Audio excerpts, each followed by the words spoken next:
Mr. President, yesterday the Majority Leader teed up the first procedural vote on an infrastructure bill that no one has seen yet. Our colleagues on both sides of the aisle have been hard at work for weeks, negotiating in good faith to get a balanced agreement on an issue that virtually everyone supports. Infrastructure is not a partisan issue. But at this time, we have no details about how this deal would achieve our common goals. There's no bill text. We don't know what's in and what's out. No information about how it will be paid for. And no score from the Congressional Budget Office to tell us whether the proposed pay-fors are credible. Now, we've been through an extraordinary pandemic during which we've done some pretty extraordinary things when it comes to spending at the federal level. I think the closest equivalent to the pandemic is World War II. Of course, this was a domestic war or battle against the virus, trying to deal with the public health consequences and the economic consequences as well. I voted for trillions of dollars of federal spending, something I never thought I would do, in the face of an emergency, a global emergency. But there's no emergency that exists for an infrastructure bill. This is part of the bread and butter of what governments do at the local level, at the state level, and at the federal level. And it's simply irresponsible and reckless to borrow more money from future generations and to throw gasoline on the fire that is already burning when it comes to inflation in pursuit of a bill that everybody will probably ultimately, if given enough time and opportunity, will ultimately come up with a negotiated bipartisan outcome. I also am not going to vote to proceed to a bill that my constituents, the 29 million people I represent, they don't know what's in the bill either.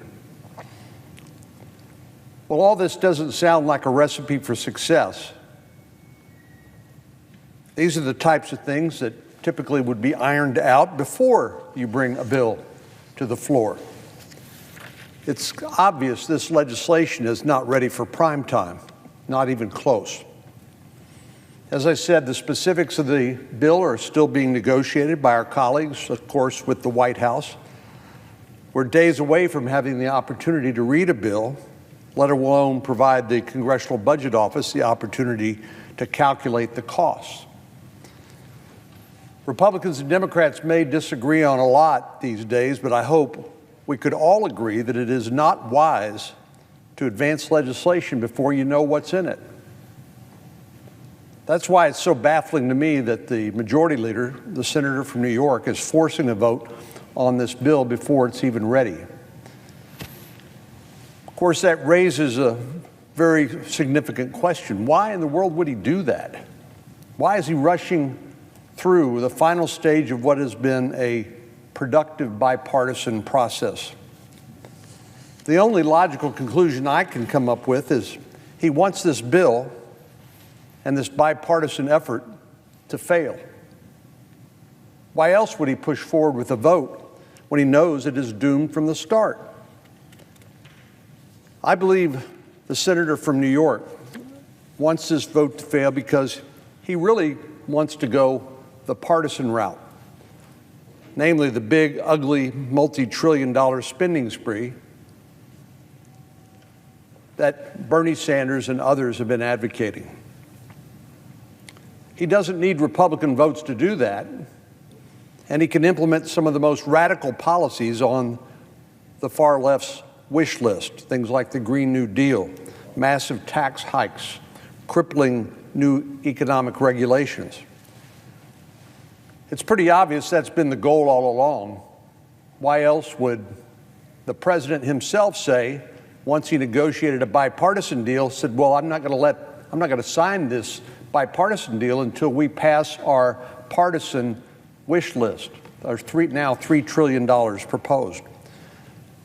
For the same reason, Nancy Pelosi said she's not going to let the bipartisan bill, even were we to pass it, see the light of day until she knows that the $3 trillion tax and spending spree is successful, which will require all 50 Democratic senators plus the vice president. It's just strange to me to see a designed to fail strategy, unless it's for some political purpose. So, Senator Schumer, if you're listening, please don't do it. Call off the vote. Let the bipartisan group finish their work. Don't set up a vote that will fail just because you want to appease the far left of your party. Because if the vote happens and we don't have bill text or a cost estimate by the time it rolls around, it will necessarily fail. Mr. President, on another matter, for more than 4 decades, the Crime Victims Fund has provided critical funding for survivors, victims, and their families. In Texas and across the country, this funding provides life-saving support and services for survivors. It supports shelters that provide refuge to victims of domestic violence. It enables critical programming at rape crisis centers and legal services at child advocacy centers. It provides direct compensation for victims and their families in the wake of serious trauma. I could go on and on naming the countless ways that the Crime Victims Fund supports vital services in our communities. But one of the most remarkable things about the Crime Victims Fund is that none of it comes from taxpayers. It's all covered by criminal fines and penalties. The only downside of this funding stream is that it comes with a fair amount of uncertainty. There's no guaranteed amount that will be deposited into the fund each year, and recent years have brought far less money than is needed by the demand. In fiscal year 2020, for example, the funding disbursement decreased by 25%. And crime victims service organizations have been told to expect even more cuts. We can't let that happen. It's time to address these shortfalls in the Crime Victims Fund and safeguard critical resources for victims and survivors. I've been proud to work on a bipartisan basis with Senator Graham, Senator Durbin, and a long list of colleagues to restore this critical funding through the VOCA Fix to Sustain the Crime Victims Fund Act. This legislation brings critical new funding sources to the Crime Victims Fund without asking the American taxpayer to do more. It makes important changes to the Crime Victims Act, which will send more money to states for crime victims compensation programs and give states more flexibility to spend the money when and where needed. As I said, this legislation has broad bipartisan support. More than 60 senators have co-sponsored the bill, and it's been endorsed by 1,700 organizations, including 120 in Texas alone.